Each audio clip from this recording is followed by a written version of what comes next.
Meiosis ওয়ানের ক্ষেত্রে prophase ওয়ানে অনেকগুলো ধাপ দেখা যায়।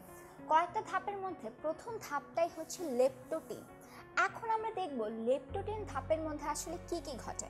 এই চিত্রটার দিকে যদি আমরা তাকাই, এখানে আমরা দেখতে পাচ্ছি যে ক্রোমোজোমগুলো রয়েছে এগুলো অনেক চিকন সুতার মতো অবস্থায় রয়েছে। তার মানে প্রথম বৈশিষ্ট্য হিসেবে আমরা বলতে পারি ক্রোমোজোমগুলো হচ্ছে সুতার মতো, অর্থাৎ চিকন হিসেবে থাকে, এটা প্যাটার্ন অবস্থায় থাকবে না। এবং এখানে দেখো অনেক ছোট ছোট গোল গোল কিছু পুতির মতো জিনিস দেখা যাচ্ছে। এই জিনিসটা আর কিছু না, এগুলো হচ্ছে ক্রোমোমিয়ার।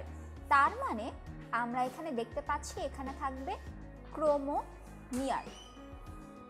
এবং যেটা ঘটে, এই যে নিউক্লিয়াসের বাহিরে যে নিউক্লিয়ার মেমব্রেন সেটা কিন্তু এখনো বিদ্যমান।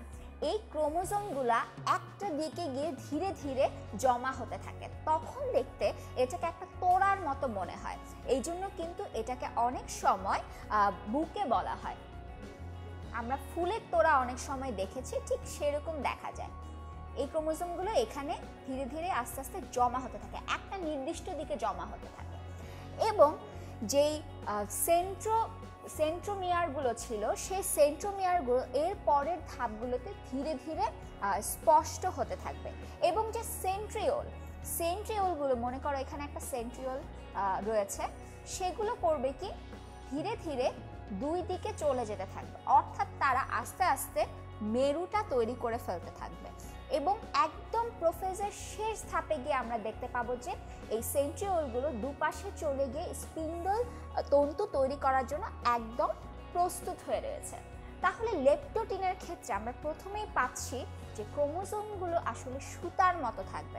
এখন এই সুতার মতন থেকেই কিন্তু লেপ্টোটিন নামটা এসেছে। লেপ্টোস মানে হচ্ছে থিন বা চিকন, এবং টিন মানে হচ্ছে সুতা। তার মানে লেপ্টোটিনে অবশ্যই চিকন সুতার মতো ক্রোমোজোম দেখবো, এবং দেখবো হচ্ছে ক্রোমোমিয়ার। এবং এখানে কিন্তু পানি বিয়োজন ঘটতে থাকবে।